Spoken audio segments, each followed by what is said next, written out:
الشيطان الرجيم بسم الله الرحمن الرحيم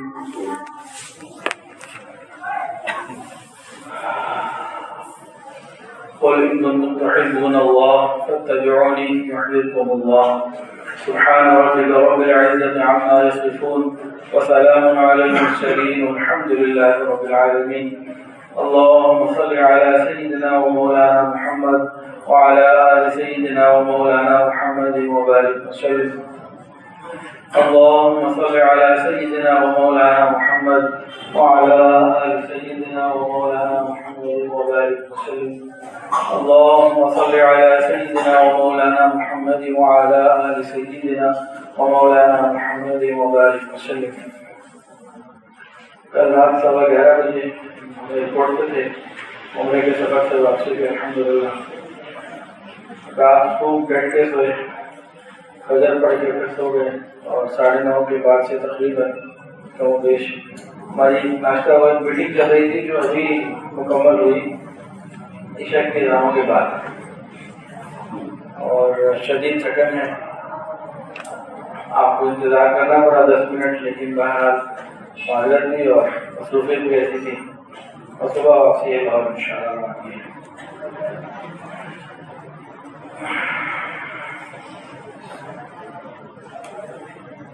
حضور پاک صلی اللہ علیہ وسلم کو خواب میں دیکھنا یہ ایمان والے کی حالت ہے, اور جس کو نبی کریم صلی اللہ علیہ وسلم کی زیارت نصیب ہو جائے ہم اس کو کیا سمجھتے ہیں؟ خوش نصیب. ایسے ہی ہے یہ زیارت سوچنے کی بات ہے کتنی دیر کی ہوتی ہے؟ چند لمحات کی, چند منٹوں کی خواب کی زیارت, ایسے ہی اس کا دورانیہ کتنا ہوگا؟ چند منٹ. ایسے ہی تو ہم اس کو خوش نصیب سمجھتے ہیں جس نے چند منٹ رسول اللہ صلی اللہ علیہ وسلم کو خواب میں. ایک اور شخص جس کو ہم خوش نصیب سمجھتے ہیں جو ہر عمرے پہ جائے اور چند دن مدینہ طیبہ میں گزارے, روضہ رسول پہ حاضر ہو اور وہاں پہ چند دن گزارے. ہم اس بات کو بھی سعادت سمجھتے ہیں اور اس کو بھی خوش نصیب سمجھتے ہیں. ایسے ہی اور اس کا دورانیہ کتنا ہے؟ چند دن, ہفتہ, 2 ہفتہ. ایک اور خوش نصیب جسے ہم سمجھتے ہیں کہ جس کو مدینہ طیبہ کی زندگی مل جائے, وہیں پہ زندگی گزارے. حضور صلی اللہ علیہ وسلم کے پڑوس میں کو گھر مل جائے. تو یہ کتنا دورانیہ ہوگا؟ 150 سال موت تک میکسیمم. ایسے ہی اس کے بعد ایک اور بندے کو بہت خوش نصیب سمجھتے ہیں, اور یقین ہے خالی سمجھنے کی بات یہ ہے, یہ سب خوش نصیب ہے اپنے اپنے پیریڈ کے حساب سے, جس کو جنت البقیع میں تدفین مل جائے. معلوم ہو کہ عمرے میں گیا, حج پہ گیا اور جناب وہیں انتقال ہو گیا اور بقیع میں تدفین ہو گئی, ہم اس کو بہت خوش نصیب سمجھتے ہیں. یہ کتنا دورانیہ ہے؟ یہ موت سے لے کے قیامت کے صبح تک یہ نسبتاً پچھلے سارے دورانیوں سے بہت بڑا دورانیہ ہے. ہم ان سب کو خوش نصیب سمجھتے ہیں. لیکن اس شخص کا کیا حال ہوگا جس کو جنت میں رسول اللہ صلی اللہ علیہ وسلم کا پڑوس نصیب ہے؟ ان تمام لوگوں میں سب سے زیادہ خوش نصیب کون ہے؟ خواب میں دیکھنے والا, یا مدینہ حاضری دینے والا, یا مدینہ میں دفن ہونے والا, یا جنت میں ساتھ پانے والا. سب سے زیادہ خوش نصیب یہ ہوا جنت میں. اس کا دورانیہ کتنا ہے بتائیں؟ ہمیشہ سے کیا ہوگا؟ 1 ارب سال, 100 ارب سال, یہ اربوں سال اربوں دفعہ آ کے ختم ہو جائیں گے. یہ وقت ختم نہیں ہوگا. اور آقا صلی اللہ علیہ وسلم کا پڑوس مجھے اور آپ کو مل جائے, اس کے لیے کچھ ہمیں تھوڑا وقت کرنا پڑے گا. اور یہ ہر امتی کے لیے, وہ عربی ہو یا عجمی ہو, گورا ہو یا کالا, امیر ہو یا غریب, سب کے پاس یہ آپشن موجود ہے. رسول اللہ صلی اللہ علیہ وسلم نے بعض اعمال بتائے, وہ اعمال اگر میں اور آپ کر لیں تو ہمیں قیامت میں جنت میں نبی صلی اللہ علیہ وسلم کا پڑوس ملے. کتنے دنوں کے لیے ملے گا؟ ہمیشہ کے لیے ملے گا. اور جن جن کو یہ ملا ہے یا ملے گا, انہوں نے اس کے لیے کتنی زندگی محنت کی ہوگی, کتنا عرصہ؟ 150 سال, 60-70 سال. ہزاروں سال تو نہیں کی، جتنی ان کی زندگی تھی اتنی ہی۔ ہمیں بھی اگر کرنی ہے، آج ہم اس کے لیے اپنے آپ کو پیش کرتے ہیں، ہمیں کتنی محنت کرنی ہے جب تک موت نہ آئے، بس اس کے بعد کچھ نہیں کرتا۔ انعام بہت بڑا، محنت بہت تھوڑی، سعادت بہت بڑی، قیمت بہت تھوڑی۔ اب بتائیے ہم میں سے کون کون یہ قیمت بھرنے کے لیے تیار ہے؟ ہاتھ کھڑا کر دیں، میں تو تیار ہوں۔ اب ہاتھ تو سارے میں کھڑے کر لیے، اب میں اعمال بتاتا ہوں۔ اب ہمارے اعمال نامے اللہ بھی دیکھ رہے ہیں، فرشتے دیکھ رہے ہیں، سن رہے دیکھ رہے ہیں سارا کچھ۔ اب اپنی بات میں سچا کون ہے اور کھڑا کون ہے، اب اس کی بات۔ اب بات کیا آ گئی؟ اپنی بات میں سچا اور کھڑا کون ہے، یہ ہمارا عمل بتائے گا۔ ایک آدمی نے کھیت میں محنت کی، زمین کو نرم کیا، بیج ڈالا، پانی ڈالا، اس کے لیے پانی کی، اب یہ امید کرتا ہے کہ اللہ اچھی فصل ہو، یہ حقدار ہے۔ ایک آدمی گھر بیٹھے ہوئے نکلتا ہی نہیں، زمین کو اس نے نرم نہیں کیا، بجائی نہیں کی، پانی نہیں ڈالا، کیا ہی کچھ نہیں، اور وہ دعائیں کر رہے اللہ اس سال فصل بڑی اچھی آ جائے، اس کو کیا کہیں گے؟ بیچارہ بیوقوف آدمی اپنے آپ کو دھوکہ دے رہا ہے، ایسا تو نہیں ہے۔ تو اب ہم اپنے آپ کو دھوکہ دے رہے ہیں یا حقیقت میں کر رہے ہیں، یہ ہمارا عمل کرتا ہے۔ ساتھ ساتھ اس کو چیک کرتے رہیے۔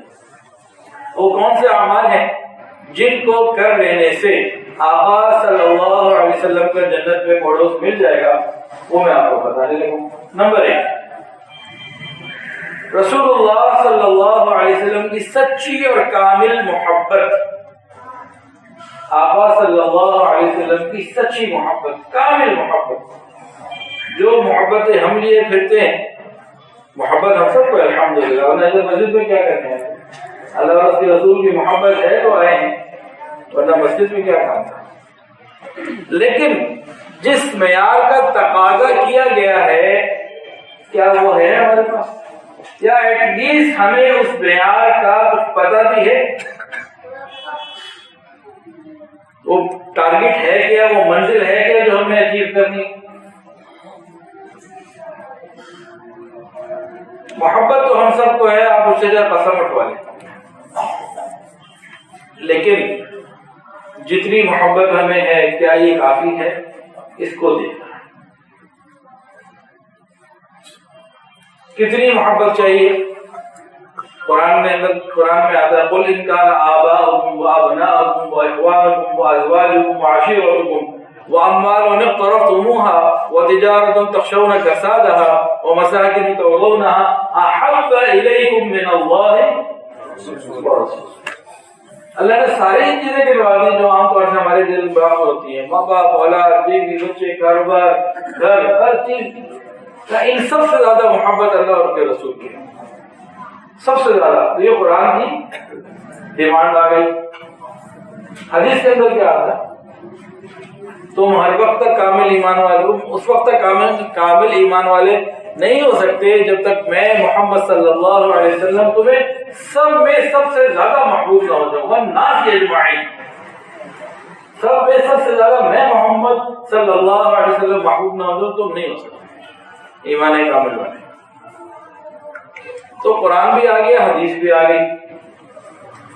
اب ایک واقعے سے ہر آدمی اپنے آپ کو تول لے کہ میں کہاں کھڑا ہوں، میں کتنے پانی میں ہوں، میں کدھر ایگزسٹ کر رہا ہوں۔ دعویٰ تو سارے کرتے ہیں، ہاتھ سب نے کھڑے کیے، کھڑا میں کہاں ہوں؟ اس واقعے کو سن لیجیے، پھر اگلے پوائنٹ پہ چلیں گے۔ اللہ اکبر کبیرہ۔ حضرت عمر فاروق رضی اللہ تعالیٰ عنہ آقا کی خدمت میں حاضر ہوئے اور آ کے اس کے یا رسول اللہ صلی اللہ علیہ وسلم، مجھے یعنی عمر نے فرمایا کہ مجھے سب سے زیادہ آپ سے محبت ہے، اپنے ماں باپ، اولاد، کام، کاروبار، دنیا کی ہر چیز سے زیادہ آپ مجھے محبوب ہے، لیکن میری اپنی جان اس کی بات تھوڑی الگ ہے، باقی آپ سب سے زیادہ محبوب ہے۔ یہ غور کیجئے، یہ وہ درجہ ہے جو میں اور آپ پیش نہیں کر سکتے۔ کتنی مرتبہ اولاد کی وجہ سے، کاروبار کی وجہ سے، جاب کی وجہ سے اور کسی وجہ سے ہم سنتوں کو چھوڑ دیتے ہیں۔ چھوڑ دیں گے نہیں چھوڑ دیں؟ کتنی مرتبہ ہم گناہوں میں پڑ جاتے ہیں کسی نہ کسی ان اسباب میں سے کسی سبب کی وجہ سے، چاہے ماں باپ کی وجہ سے، چاہے اولاد کی وجہ سے، چاہے خاندان، رشتے دار. ہم اپنی شادیوں میں کیا کچھ نہیں بے حجیاں کرتے ہیں، کون سی سنت نہیں توڑتے الا ماشاء اللہ. یہ وہ درجہ ہے جو معراج پیش کرنے سے تقریباً قاصر ہے. جو انہوں نے پیش کیا ہوا کیا، ان کے ساتھ بنی کیا، منع کر دیا. ہرگز نہیں. عمر تم اس وقت تک بھی ہو سکتا کہ جب تک میں محمد صلی اللہ علیہ وسلم تمہیں تمہاری جان سے زیادہ محبوب نہ ہو جاؤں. اگر تم نے فاروق رضی اللہ عنہ بات کو سمجھ گئے، پھر عرض کیا اللہ کے نبی آپ عمر کو عمر کی جان سے بھی زیادہ محبوب ہیں. اب آیا دربار نبوت سے جواب، الآن یا عمر، الآن، اب پورا ہوا تمہارا ایمان، اب بنی. تو ڈیمانڈ ہم سے یہ ہے، ہم کدھر پھر رہے ہیں؟ تو محبت ہو اور پھر کامل ہو، مزہ تب ہے. المرء مع من احب، جو جس سے محبت کرتا ہے قیامت کے دن اسی کے ساتھ ہوگا. تو رسول اللہ صلی اللہ علیہ وسلم سے ایسی محبت ہمیں کرنی ہے. پھر بات بننی ہے، ادھوری بات نہیں، کامل بات کرنی ہے. ہمارا اٹھنا بیٹھنا چلنا پھرنا سب کچھ سنت کے مطابق ہو جائے، اس کے لیے فکر کرنی ہے. ملے گا کیا؟ پڑوس. کتنے دنوں کے لیے؟ ہمیشہ کے لیے. محنت کتنا عرصہ کرنی ہے؟ جتنی تھوڑی بہت زندگی باقی رہ گئی بس. محنت تھوڑی، ارے فیصلہ ہمارے ہاتھ میں. ایک پوائنٹ ہو گیا. دوسرا پوائنٹ،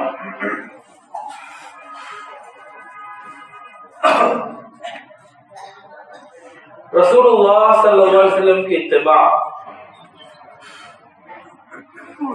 جو حضور صلی اللہ علیہ وسلم کی اتباع کامل طریقے پر کرے گا وہ بھی رسول اللہ صلی اللہ علیہ وسلم کے ساتھ پڑوس پائے گا، آپ کے ساتھ ہوگا کامل اتباع کرنے والا.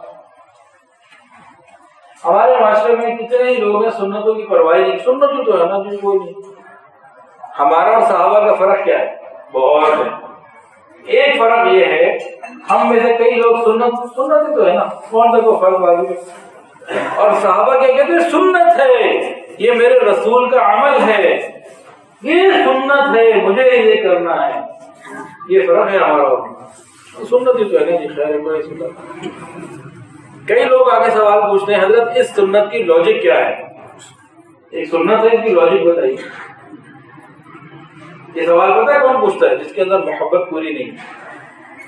جن کو تو رسول اللہ صلی اللہ علیہ وسلم سے سچی محبت ہے ان کے لیے یہ لاجک بہت کافی ہے کہ میرے محبوب کام ہے. ان کو اس لاجک کے بعد کسی لاجک کی ضرورت نہیں ہے. ہاں جب محبت میں کمی ہوتی ہے پھر پوچھتے ہیں کہ سنت کی لاجک کیا ہے، اس سنت کی لاجک کیا ہے.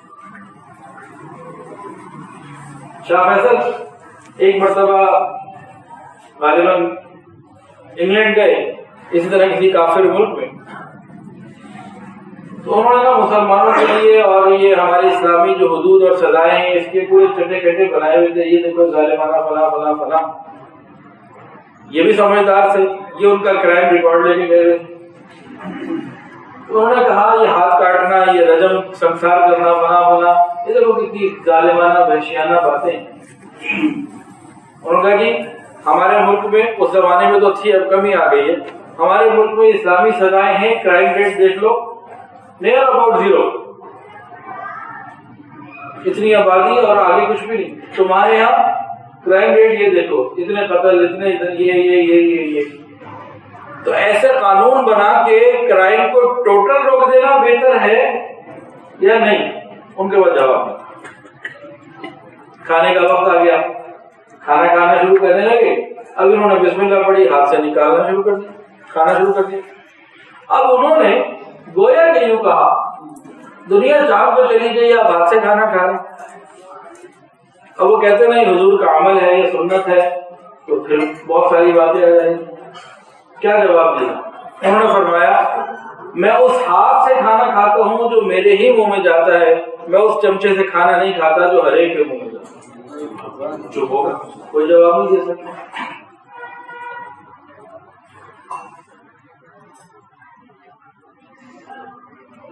ہم سنتوں کو اپنی زندگی میں لے کر آئے,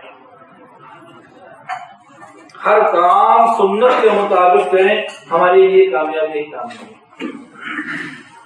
ہر سنت کے ساتھ اللہ رب العزت کی محبت کی ایک مقدار بندی ہوئی ہے, جڑی ہوئی ہے. جو جتنی سنتوں پر عمل کرتا رہے گا اللہ تعالیٰ کا اتنا محبوب بنتا چلا جائے گا.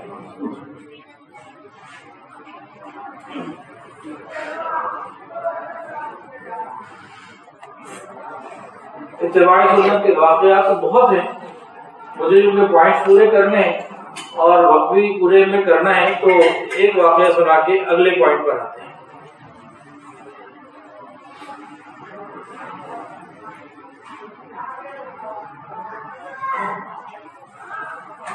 ایک صحابی تھے, ان کی بڑی تمنا تھی کہ میں درمیان سے مانگ نکالوں.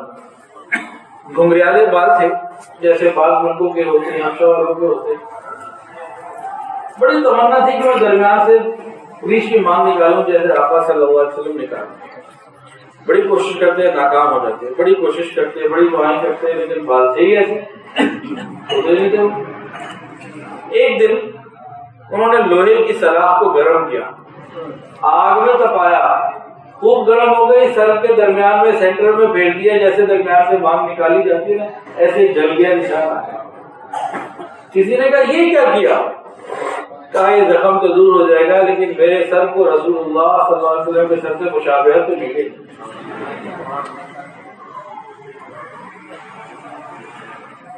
تو شوق اور دیوانگی ایسی. تو دو پوائنٹ ہو گئے جو ابھی تک ڈسکس ہوئے ہیں. بتائیں گے پہلا کون سا تھا اور دوسرا کون سا؟ جاگرت ہو رہے ہیں.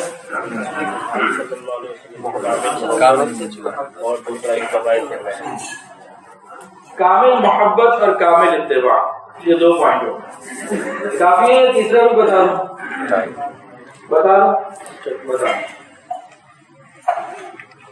قیامت کے دن سب سے زیادہ مجھ سے قریب وہ ہوگا جو اخلاق میں اچھا ہوگا. یہ حدیث کا مفہوم ہے. رسول اللہ صلی اللہ علیہ وسلم اچھے اخلاق والا یہ رسول اللہ صلی اللہ علیہ وسلم سے قریب ہوگا. تو ہمیں نبی علیہ السلام کا قرب چاہیے نا, تو اپنے اخلاق کے اوپر محنت کرنی ہے, اپنے جذبات کو, احساسات کو کنٹرول کرنا ہوگا. ہمیں اس بات کی فکر کرنی ہوگی کہ کل قیامت کے دن ہمارا گریبان پکڑنے والا کوئی نہیں. ہمارے معاشرے میں کئی لوگ اپنے اخلاق کی جو ہے نا وہ صرف بیان کرتے ہوئے ایک دلیل دیتے ہیں. آپ نے بھی شاید سنی ہو, ہو سکتا ہے میرے کسی نے دی بھی ہو. وہ سمجھو میں بڑے اچھے اخلاق والا. وہ کیا غلطی کر, وہ کیا کہتے ہیں؟ وہ یہ کہتے ہیں کہ ہم اچھوں کے ساتھ اچھے ہیں, بروں کے ساتھ برے ہیں, گویا ہم بہت اچھے ہیں. یہ دلیل لوگ دیتے ہیں اپنے اعلیٰ اخلاقی, اپنے اچھے ہونے کی. کیا ہم اچھوں کے ساتھ اچھے, بروں کے ساتھ برے؟ یہ تو جانوروں کے اخلاق ہیں, یہ اچھے اخلاق تو نہیں. کون سی آیت میں قرآن پاک کی ہے, کون سی حدیث میں اس کو اخلاق کہا گیا جو ہم معاشرے میں سنتے ہیں لوگ دلیل دے رہے ہوتے ہیں؟ ہم جی یاروں کے یار ہیں, یہ اخلاق نہیں. بقرعید کے موقع پہ جانور لے آئے, آپ اس کے ساتھ اچھا کریں وہ آپ کے ساتھ اچھا, آپ اسی کے ساتھ برا کریں وہ آپ کے ساتھ برا. تجربہ کر کے دیکھو کہ جانوروں کی بات ہے, انسانوں کا تو یہ معیار نہیں بتایا گیا.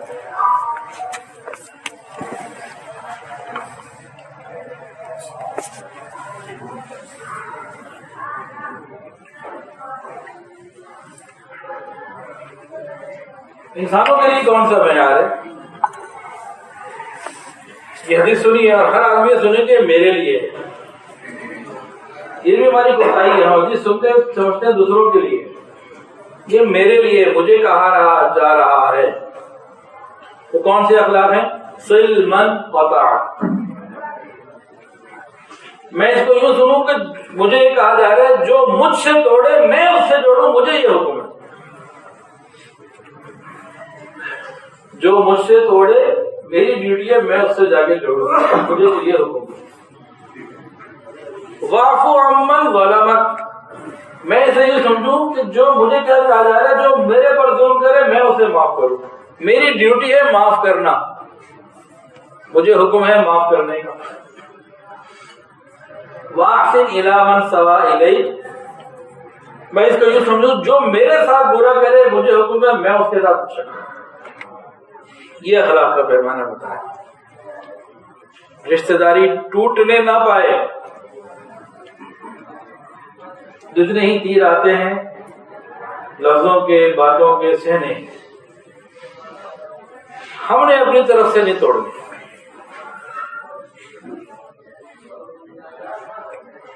گھر میں بیوی ہے،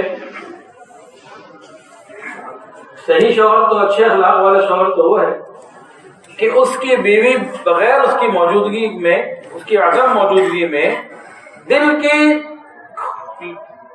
خواہش کے ساتھ اپنے دل کی آواز سے یوں بول رہی ہو کہ میرا خاوند بہت اچھا ہے، اس کا دل یہ گواہ، اس کے اخلاق بڑے اچھے۔ ہمارے ماتحت ہمارے پیچھے یہ بات کرتے ہوئے یہ بندہ اچھا، ہمارے پڑوسی ہماری غیر موجودگی میں ہمارے بارے میں بات کر رہے بندہ اچھا، اور جن لوگوں سے ہمارا انٹریکشن ہے، معاملات ہیں، لین دین ہے، وہ ہمارے ساتھی والی بات ہے بندہ اچھا، قریب کا بندہ، دور والے نہیں۔ میں لاہور سے آ کے ادھر بیٹھ گیا، نہ آپ مجھے جانتے نہ میں آپ کو جانتا، میں نے حدیثیں بیان کیا کہ یار بڑا اچھا آدمی ہے، نہ یہ ممبر پہ بیٹھ کے میرا بات کرنا اور آپ کو مجھے اچھا سمجھ لینا، یہ کوئی چیز نہیں ہے، یہ کچھ نہیں ہے۔ حضرت عمر فاروق رضی اللہ عنہ کے بارے میں کے دربار میں کسی کا کوئی ذکر ہوا، پوچھا جانتے ہو؟ جی بڑا اچھا آدمی، تم نے دیکھتے ہو میں نماز پڑھتا ہے، مسجد آتا ہے، جان پہچان کیا اچھا آدمی، تمہیں کیسے پتہ چلے گا؟ ہمارے یہاں پنجابی میں کہتے ہیں راہ پہ یا جانے یا واہ پہ یا جانے، اس کے ساتھ کوئی سفر کیا ہو، کوئی معاملہ ہوا ہو، پھر پتہ لگے۔ دکاندار کے اخلاق چیک کرنے میں خود ایک دکاندار ہوں، ہمارے اخلاق چیک کرنے کا طریقہ پتہ کیا ہے؟ آپ نے پہلی دفعہ کو ہم سے چیز لینی ہے، ہم بڑی دکھائیں گے، جو کپڑے والے ہیں وہ 50 سال بھی چاہے کھول کے دکھا دے، جی بھائی جان، جی خالو جان، خالہ باجی فلاں، وہ بڑے ادب سے کوئی یاد سے ملیں گے اور جناب ایک کوک بھی منگوا لیں گے۔ آپ کہیں گے ہم بڑا اچھا آدمی، کیا اخلاق ہے اس کے، میں کہتا ہوں کالا دکھاؤ، کالا دکھاتا ہے، نیلا دکھاؤ، نیلا دکھاتا ہے، سب کچھ کر رہا ہے۔ میں بڑا متاثر ہوا اخلاق سے اور خرید لیا۔ اگلے دن واپس دینے کے لیے میں آگے، جناب واپس دے دیجیے، اب پکڑ لگے گا اخلاق سے۔ ہر چیز کا ایک وقت ہوتا ہے چیکنگ کا، ایسے نہیں پتا چلتا ممبر پہ بیٹھ کے اخلاق پہ بیان ہو گیا جی یہ اخلاق والا آدمی، ایسی کوئی بات نہیں۔ کب پتہ لگے گا؟ جب ہمارے مفاد یا مزاج پر ٹھیس پہنچ رہی ہو اور اس وقت ہم سینے کو کشادہ کر کے تیروں کو سینے سے لے رہے ہوں اور اس وقت سے اپنی طرف سے کچھ کر رہے ہو، پتہ اس وقت چلے گا۔ میں اچھوں کے ساتھ اچھا ہوں، بروں کے ساتھ برا ہوں، جو میرے ساتھ ٹیڑھا کرتا ہے میں اس کو سیدھا کرتا ہوں۔ یہ کوئی معیار حدیث کے اندر نہیں ہے، نہ ہی قرآن کے اندر ہے، یہ ہمارے دماغ کی سوچ ہے اور یہ غلط سوچ ہے۔ مذہب نے اس کی تعلیم نہیں دی۔ تو 3 باتیں ہو گئی، پہلی بات سچی محبت، دوسری بات سچی کامل اتباع، اور تیسری بات اچھے اخلاق، اور اچھے اخلاق کو تھوڑا سا کھول بھی دیا۔ دکاندار کے اخلاق چیک کرنے، اس سے چیز خریدے اگلے دن واپس لے جائیں، وہ کھل کے باہر آ گئے۔ شوہر کے اخلاق چیک کرنے ہو، جب بیوی نے کھانا نہیں بنایا نا، یا نمک زیادہ کر دیا، یا کوئی اور آپ کے مزاج کے خلاف کام کر دیا، پتہ لگ جائے گا کتنے پانی میں۔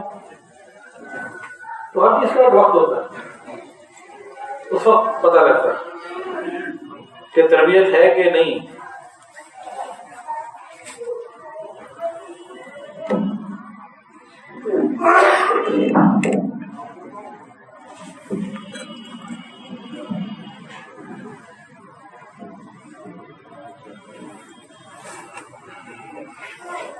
تین باتیں ہو گئی۔ چوتھی بات، جو شخص سب سے زیادہ درود شریف پڑھنے والا ہوگا فرمایا کہ وہ میرے ساتھ ہوگا. درود شریف پڑھ اللہم صل علی سیدنا مولانا محمد وعلی آل سیدنا و مولانا محمد مبارک. میری درخواست ہے آپ لوگوں سے، ایک چھوٹا سا رسالہ آتا ہے فضائل درود شریف، ذرا فضائل اعمال ہے تو ذرا وہ موٹی ہے نا، تو فضائل درود شریف ایک کتاب ہے شیخ العزیز رحمۃ اللہ علیہ. ہم میں سے ہر شخص خرید کر گھر میں رکھے، پڑھے، سنے اپنے اور گھر والوں کو سنائے، پڑھے اور پڑھائے. فضائل کیا کتاب کا نام ہے؟ فضائل درود شریف. جو فضائل اعمال ہے انہیں کی لکھی ہوئی ہے. آدھا صبح یاد رہے انشاءاللہ. درود شریف کے اندر بڑی حکمتیں ہیں. قرآن میں اللہ نے حکم دیا ان اللہ وملائکتہ یصلون علی النبی یا ایھا الذین آمنوا صلوا علیہ وسلموا تسلیما. اے ایمان والو تم اپنے نبی پہ درود بھیجو. اللہ بھی بھیجتا ہے، اللہ کے فرشتے بھی بھیجتے ہیں، حکم ہے ہمارے پاس. اللہ تعالیٰ نے نماز کا، روزے کا، تلاوت قرآن کا، حج کا، عمرے کا بہت سارے حکم دیے قرآن میں، لیکن کہ یہ نہیں کہا کہ تم نماز پڑھو میں بھی پڑھتا ہوں، تم روزہ رکھو میں بھی رکھتا ہوں، تم حج کرو میں بھی کرتا ہوں. نہیں، وہ تو اسٹریٹ اوے ہمیں حکم ہے کرو، میرے لیے کرو، اخلاص کے ساتھ کرو. لیکن یہاں یہ فرمایا کہ میں بھی کرتا ہوں تم بھی کرو. یہ وہ عمل ہے کہ جو اللہ تعالیٰ خود بھی کرتے ہیں. اس عمل کی شان کون بیان کرے؟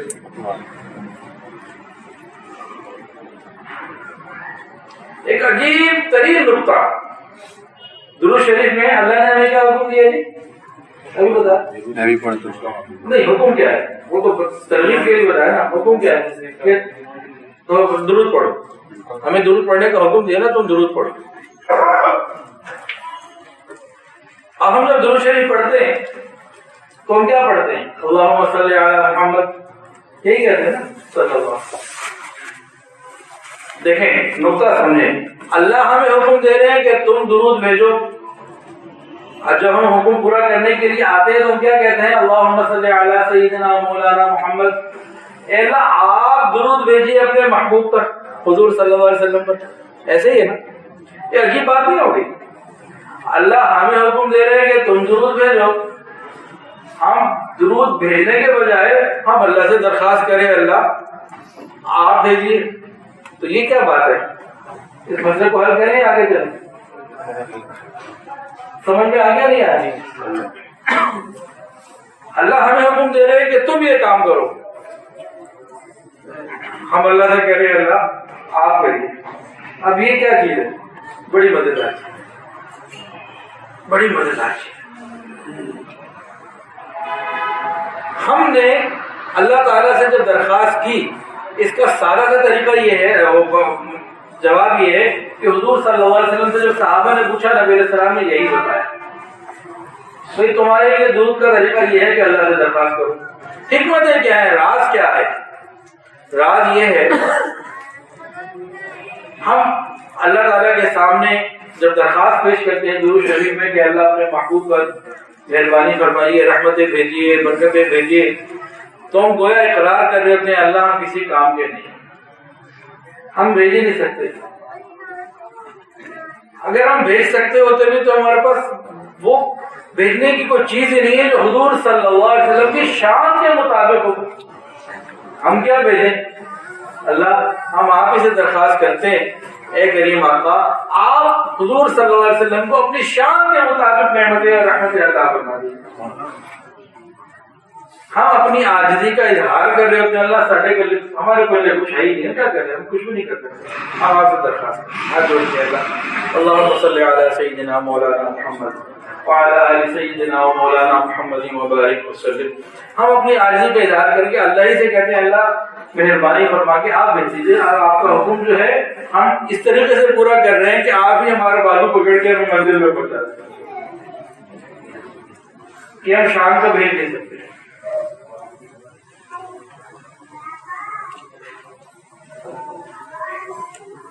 اور دوسری طرف اگر ہمیں ہی بھیجنے کا حکم ہوتا تو ہم پتہ نہیں کتنی مشکلوں میں پڑے.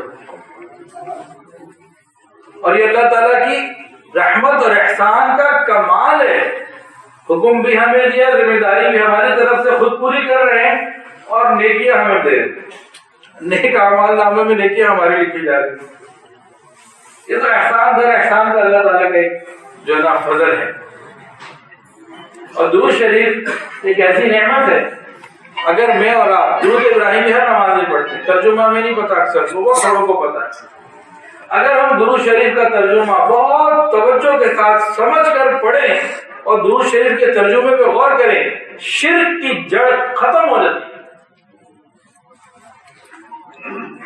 انسان اللہ تعالیٰ کے ساتھ کسی کو شریک کیوں کرتا ہے؟ اس کو خدا سمجھ کر, یا اس کو مشکل کشا سمجھ کر, یا حاجت روا سمجھ کر, کچھ سمجھ کر ہی کرتا ہے, ایسے نہیں کرتا. اب کچھ لوگ لکڑی کے بت بنا لیتے ہیں, تو لکڑی کے بت کو کچھ سمجھ رہے ہوتے ہیں کہ اس نے کچھ کرنا ہے. مٹی کے پتھر کے جو بت بناتے ہیں تو پیچھے کوئی نہ کوئی تو کانسیپٹ ہوتا ہے جو انسان کو شرک پہ لے کے جاتا ہے. جب انسان یہ دیکھ رہا ہے کہ محمد صلی اللہ علیہ وسلم سے جیسی ہستی زمین کے اوپر مخلوق میں ہے ہی کوئی نہیں, اور ان پر بھی اللہ ہی نے رحمتیں بھیجنی ہے, اور اللہ ہی نے ان کے اوپر فضل کرنا ہے, وہ پھر کسی دوسرے تیسرے کو معبود بنا ہی نہیں سکتا. کہ جو سب سے بڑے ہیں ان پر بھی اللہ کی طرف سے رحمتیں ہونی ہے, تو بھائی میں بھی اللہ سے ڈائریکٹ ہی رہوں گا. شرک کی جڑ کٹتی ہے, ایسا مبارک کام ہے.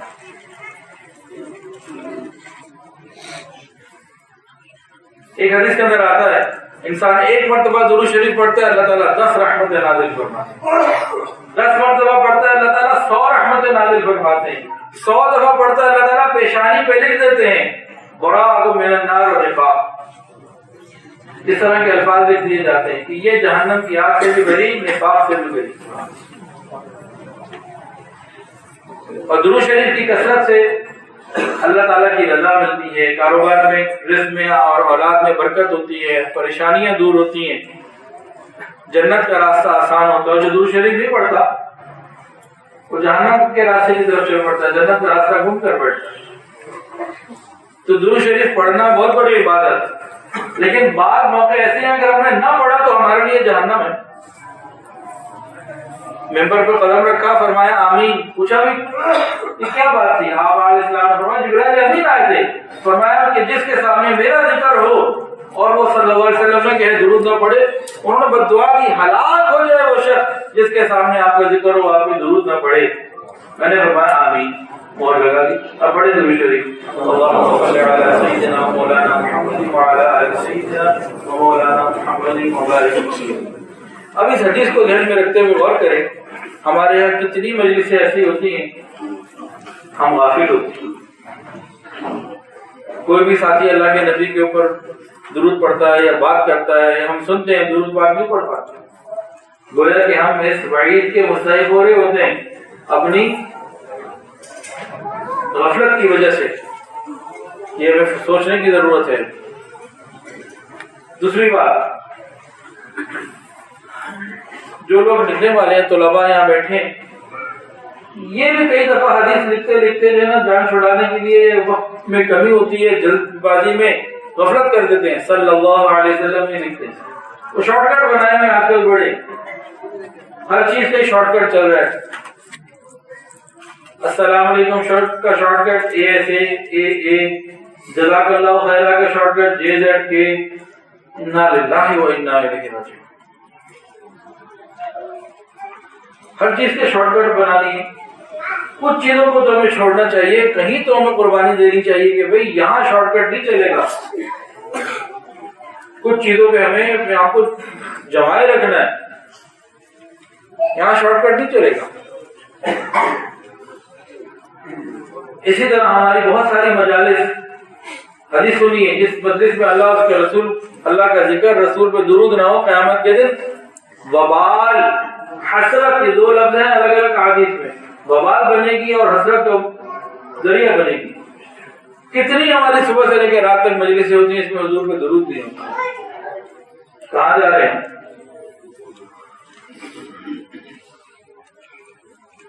تو ہماری ہر مجلس میں وہ کاروباری کر رہے ہیں نہیں بھی کر رہے, اللہ اور اس کے رسول کا نام لینے میں کیا جاتا ہے, کسی نہ کسی ذریعے سے لے لیتا نا. مسجد لگی ہوئی بیٹھے ہوئے آدھا گھنٹہ 15 منٹ تو اللہ اور اس کے رسول کا نام کسی بھی طریقے سے انسان لے, ورنہ یہ مجلسیں نقصان کے ذریعے بنیں گی. تو حضور صلی اللہ علیہ وسلم میں درود پڑھنے والا کثرت کے ساتھ یہ نبی علیہ السلام کے قریب ہوگا. کثرت سے کیا مراد ہے؟ کم سے کم 300 ایک دن, 500 ہو جائے, 1000 ہو جائے, جتنا ہو, کم سے کم 300. پھر کثرت میں یہ 150 کثرت بھی نہیں آتا. اچھا جی, یہ 4 پوائنٹ ہو گئے. نمبر 5, یتیموں کے ساتھ اچھا سلوک کرنے والا. یتیموں کے ساتھ اچھا سلوک کرنے والا, آقا صلی اللہ علیہ وسلم نے ارشاد فرمایا, یتیموں کا خیال رکھنے والا, ان کی سرپرستی کرنے والا, ان کی دیکھ بھال کرنے والا, وہ قیامت میں جنت میں میرے ساتھ ایسے ہوں گے. آپ کی 2 انگلیوں کو اشارہ کیا, جیسے یہ 2 انگلیاں برابر ہیں نا, یتیم کی کفالت کرنے والا ایسے حضور صلی اللہ علیہ وسلم کے ساتھ.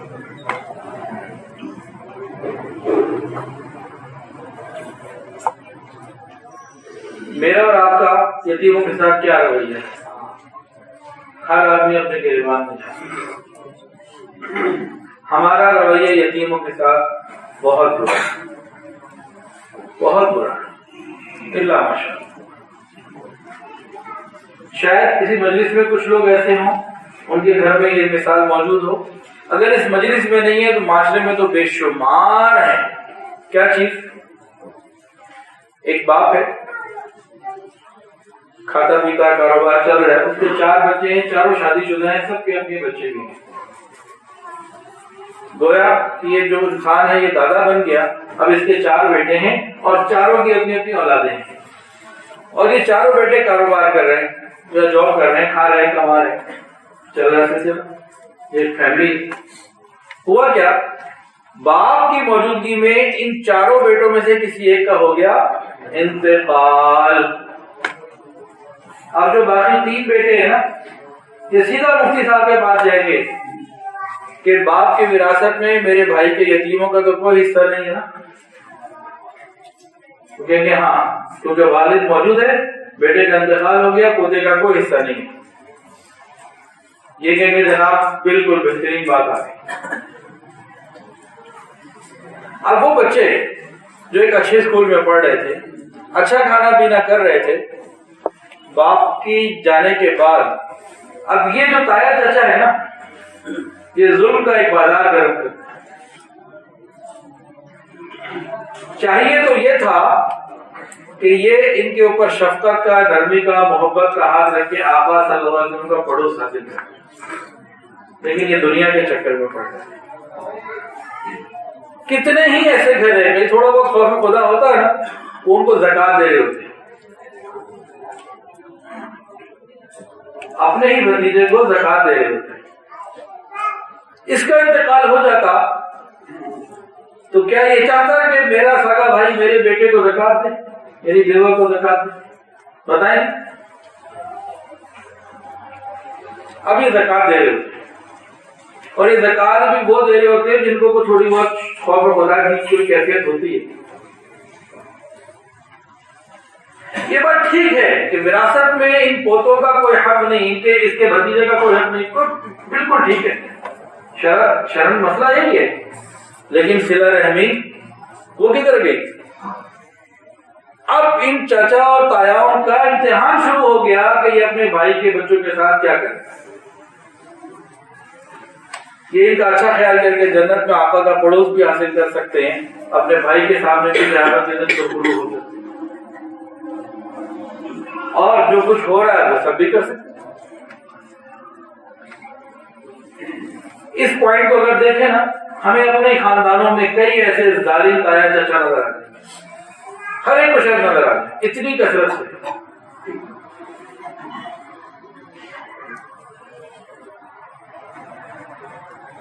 احسان کرنا, رشتہ داری نبھانا, ذمہ داریوں کو پورا کرنا, ٹھیک ہے ان کا حق نہیں ہے, لیکن ان کو بالکل ہی محروم کر دینا، ان کا کوئی خیال نہ رکھنا، یہ قیامت کے دن ہماری گردن دبوچنے کے لیے بڑا کافی ہے، ٹینشن لینے کی ضرورت نہیں، یہ ہماری گردن دبوچے گا۔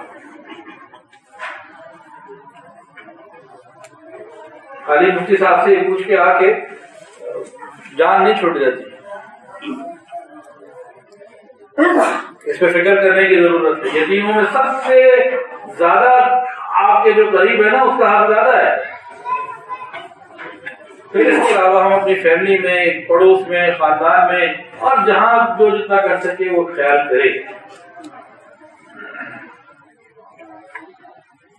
تو یتیموں کے ساتھ اچھا سلوک کرنا، ان کے سر پہ شفقت کا ہاتھ رکھنا، ہاتھ کے نیچے جتنے بال آئے اتنی نیکیاں، دل نرم ہوتا ہے۔ اور یہ صلہ رحمی کا، بھائی کا انتقال ہو جائے اس کے بچے، یا بہن کا انتقال ہو جائے اس کے بچے، قریبی رشتے داروں کے بچے، یہ ہمارے لیے سیدھا سیدھا جنت کا ٹکٹ ہے۔ لیکن ہم نے کبھی ان کو جنت کا ٹکٹ نہیں سمجھا، ہم نے بوجھ سمجھا کہ میرے تو بچے میرے ہیں، میرے بھائی کے بچے تو بوجھ ہیں میرے اوپر۔ صحابہ کے معاشرے میں، ریاست مدینہ میں ان کو بوجھ نہیں سمجھا جاتا۔ یہ بھی نہیں کہہ رہا کہ آپ ان کو وارث ہی بنا لیں، لیکن جو ہم کر رہے ہیں وہ تو نہ کہیں نا کوئی بہتری کی طرف۔ آخر رسول اللہ صلی اللہ علیہ وسلم کو پڑوس چاہیے، کچھ تو کرنا ہوگا نا۔ ہم کچھ بھی نہ کریں تو پڑوس بھی مل جائے تو یہ بھی بات نہیں ہے۔ اب اگلی بات،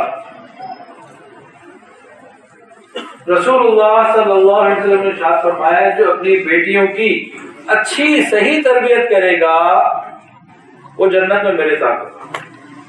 بیٹیاں تو ماشاءاللہ تقریباً ہر گھر میں۔ اب ان کی اچھی تربیت سے کیا مراد ہے؟ بھئی ان کو بڑے اچھے میڈیکل کالج سے ڈاکٹر بنا دیا جائے، یا ان کو امریکہ، آسٹریلیا، یورپ بھیج کے ہائر ایجوکیشن کے لیے وہاں بھیجا جائے، بزنس کرا دیا جائے، جاب کرا دی جائے، کیا کرا دیا جائے؟ کیا مراد ہے اس سے؟ سادہ سی بات، مشکل نہیں، راکٹ سائنس میں بیان نہیں کرتا عام طور سے، مجھے آتی نہیں، میں سائنسدان ہوں، سادہ سادہ بات۔ ہر بچی کا باپ یہ دیکھے رسول اللہ صلی اللہ علیہ وسلم کی 4 بیٹیاں تھیں، آپ نے اپنی بچیوں کی تربیت کیسے کی؟ بات ساری پوری ہوگی۔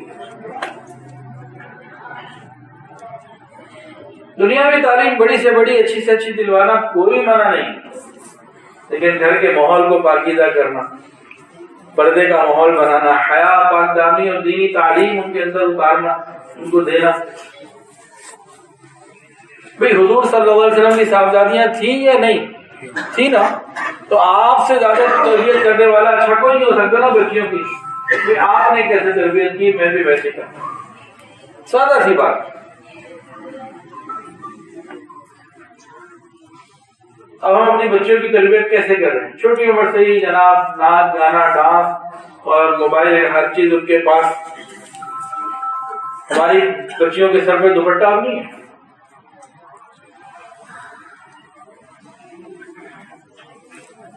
ہم کیسے تربیت کر رہے ہیں؟ ہم بات کریں۔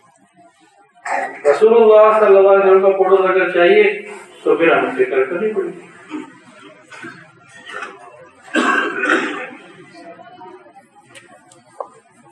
ایک اور بات، نبی کریم صلی اللہ علیہ وسلم کا پڑوس حاصل کرنے کے لیے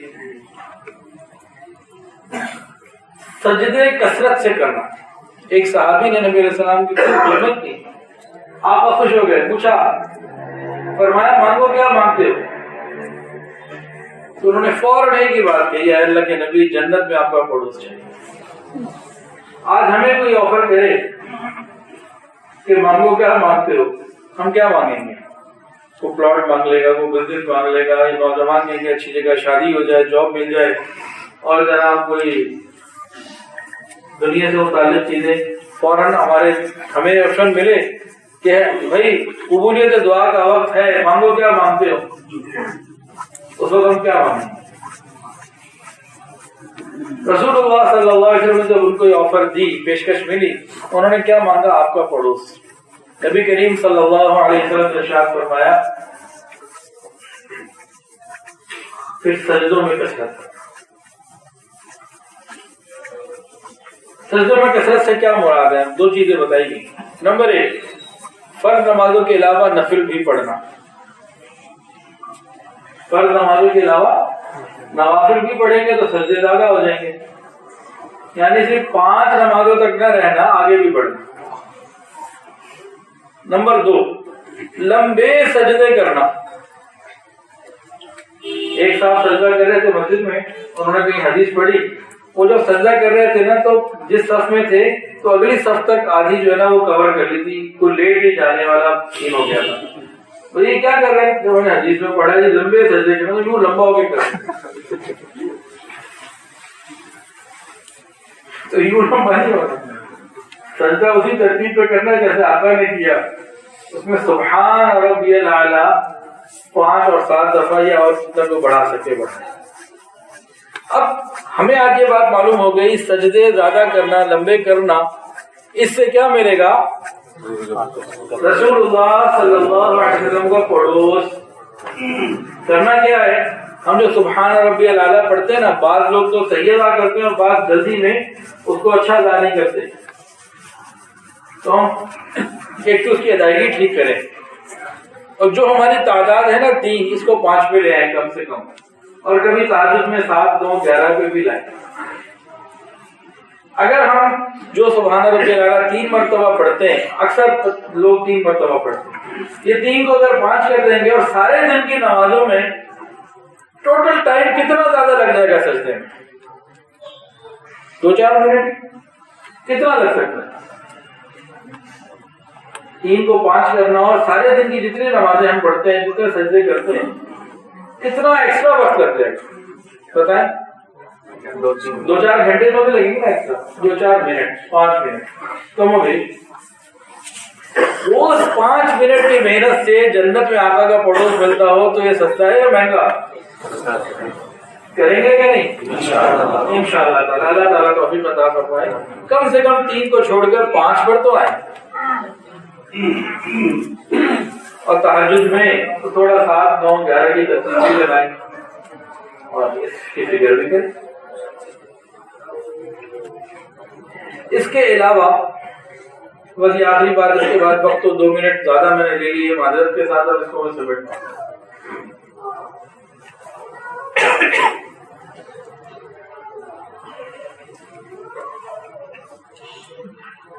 دل میں ملاقات کی حسرت ہونا، حضور پاک صلی اللہ علیہ وسلم سے ملاقات کا شوق ہونا، دل کے اندر اس کا خیال ہونا کہ مجھے جنت میں نبی علیہ السلام کا پڑوس چاہیے، اس کی حسرت، اس کے لیے دعا، اس کے لیے فکر مند ہونا، غمگین ہونا، اس کو جو بھی آپ عنوان دے دیجیے۔ میں اور آپ اس زمانے میں پیدا ہوئے ہیں کہ اپنی آنکھوں سے رسول اللہ صلی اللہ علیہ وسلم کا دیدار نہیں کر سکتے، تو کم سے کم ہمارے اندر یہ غم تو ہونا کہ ہم دیدار نہیں کر سکتے۔ دیدار کی خواہش کے لیے دعائیں تو کر سکتے ہیں۔ حضرت بلال رضی اللہ عنہ کا انتقال ہونے لگا، بیوی نے کہا واہ حسرتا ہو، ہائے افسوس، غم، کس بات کا افسوس؟ ابھی موت آئے گی، حضور سے ملاقات ہوگی، تو افسوس کی بات۔ خالد بن معدان رضی اللہ عنہ رات کو جب بستر پہ سوتے بہت دیر تک یاد کرتے رہتے حضور صلی اللہ علیہ وسلم کو، صحابہ کو، اور اللہ سے کہتے اللہ کب موت آنی ہے، کب میں دنیا سے جاؤں گا، حضور صلی اللہ علیہ وسلم سے ملاقات۔ کوئی شوق اور تمنا بھی تو ہو نا، بندہ رات کو اللہ سے مانگے، اس بات کا غم بھی ہو کہ میں نے میرے اسلام کی زندگی میں نہیں تھا۔ اچھا یہ تو اللہ کا شکر ہے کہ ہم اس وقت نہیں تھے، یہ ہمارے پر اللہ کا احسان ہے۔ اس وقت کی تنگی اور سختیاں میں اور آپ برداشت کرنے کے لائق نہیں تھے، تو اللہ نے جب ہمیں بھیجا، یہ ہمارے لیے مہربانی ہے اللہ کی، اس نے ابھی ہمیں بھیجا۔ ابھی ہم تھوڑا سا ٹھیک ہو جائے نا تو بڑا کام ہمارا ہو جائے۔ صحابہ کو فرمایا تھا تم 10% چھوڑ دو گے، 90 پر عمل کرو گے، رہ جاؤ گے، وہ 10 بھی کریں گے تو پاس ہو جائیں گے۔ اس کا یہ مطلب نہیں ہم 5 نمازوں میں سے ایک کر دیں، نمازیں 5 ہی ہیں۔ ایک زمانہ آئے گا، حدیث کے اندر آتا ہے، حدیث کے اندر آتا ہے کہ لوگ کھلے عام جو بے حیائی کر رہے ہوں گے نا، ایک آدمی ہوگا کہ تھوڑا پیچھے دیوار کے پیچھے ہو جاؤ، سائڈ پہ ہو جاؤ، وہ فرماؤ زمانے کا ویلیو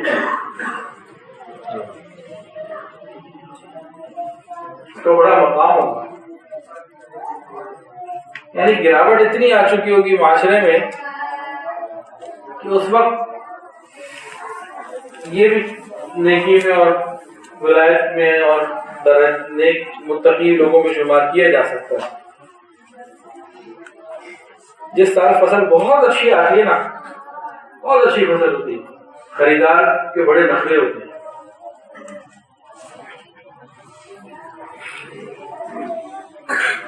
اور جب فصل اچھی نہیں ہوتی، تھوڑی آتی ہے، اس وقت خریدار کے کوئی نخرے نہیں ہوتے، جو مل جائے وہی دے دو. کسان جب تول رہا ہوتا ہے نا تو ساتھ کبھی کنکر بھوسا بھی تول رہے ہو نا، تو یہ کہے بھی نا مجھے نہیں چاہیے، کہتا ہے لینا ہے ٹھیک ہے، نہیں تو چلو یہاں سے، کیونکہ اس کو پتا اس کے بعد بھی آج اس دفعہ 100 من کی جگہ 20 ہی نکلی ہے، 15-20 ہی نکلی ہے، ڈیمانڈ تو 100 کی ہے مارکیٹ میں، تو میرا 20 میری مرضی کے ریٹ پہ اس کھوٹ کے ساتھ نکل جائے گا. اور اسے بھی پتا ہے میں نے اگر ادھر نخرے کیے نا تو اس دفعہ ہے ہی تھوڑا، تو پھر میں تو رہ ہی جاؤں گا. تو یہ دنیا کے کام سے مثال ہے. تو آج کل کا دور ایسا ہے کہ اگر شارٹیج ہوتی ہے نا، شارٹیج کا دور جو ہوتا ہے گندم کا، اس میں اچھی گندم کے ساتھ یہ کنکر شکر میں کھل جاتے ہیں، خریدار لے لیتے ہیں. صحابہ کرام کا جو زمانہ تھا، قرون اولیٰ کا جو زمانہ تھا، نیکی تقویٰ کا زمانہ تھا، وہ اچھی گندم اچھی مثال تھی. ہماری کیا ہے، پوری امت میں آئے گی نا بات ہر زمانے کی، ہم تو کھوٹ کنکر کی طرح ہیں شارٹیج کے زمانے کے. تو انشاءاللہ العزیز ہم اس پیرائے میں تول لیے جائیں گے کہیں نہ کہیں. اللہ تعالیٰ ہماری بھی قیمت لگا دیں گے. چلو ہو جائے شارٹیج کا زمانہ چل رہا ہے نا، اللہ تعالیٰ تو قدردان ہے، لیکن حسرت تو ہو، کوئی غم اور فکر تو. اور اسی غم اور فکر کو بڑھانے کے لیے ایک بات دیکھیے، آپ نے کسی شخص کو 10 لاکھ روپے امانت کے رکھوائے کہ میں 3 مہینے بعد آؤں گا اور واپس لے لوں گا آپ سے امانت. جناب بالکل میں دے دوں گا. آپ 3 مہینے بعد گئے، بھائی میری امانت، پتہ لگا جی وہ تو کھا گیا، پیسے ختم ہو گئے اور کچھ دے نہیں سک رہا، دے نہیں رہا. آپ واپس آ گئے، جو بھی آپ نے اس کو کہا سنا ہوا ہے واپس آ گئے. اس کے بعد آپ نے 20 لاکھ روپے رکھوانے تھے امانت کے، کہیں سفر پہ جانا تھا.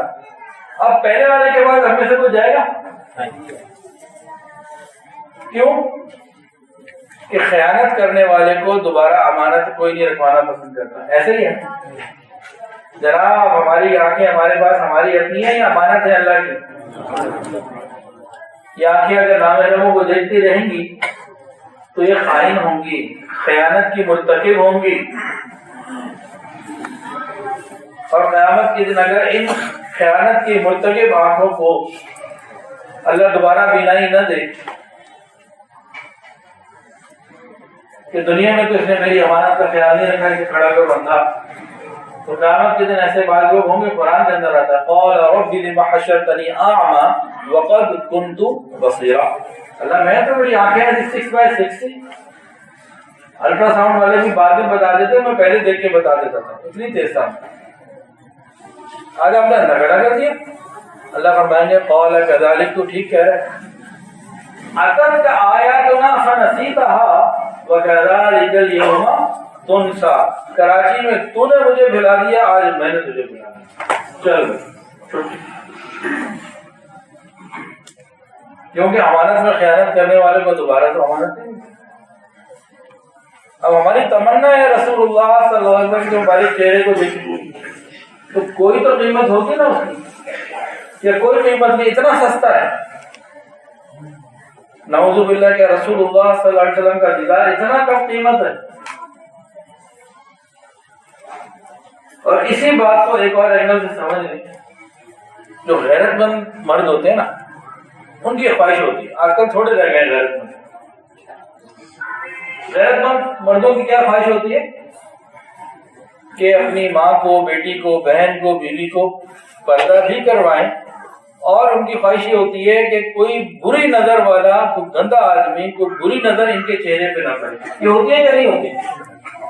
ہوتی ہے نا, اس کو مانتے ہیں نا. غیرت مند آدمی چاہتا ہے کہ میری بیوی پہ کوئی ناپاک نظر نہ ڈالے, میری بیٹی بہن کے اوپر کسی کی ناپاک نظر نہ ڈالے, یہ چاہتے ہیں نا غیرت مند لوگ. تو جب ہمیں یہ بات سمجھ میں آ رہی ہے تو حدیث سن لیجیے. انا اغیر من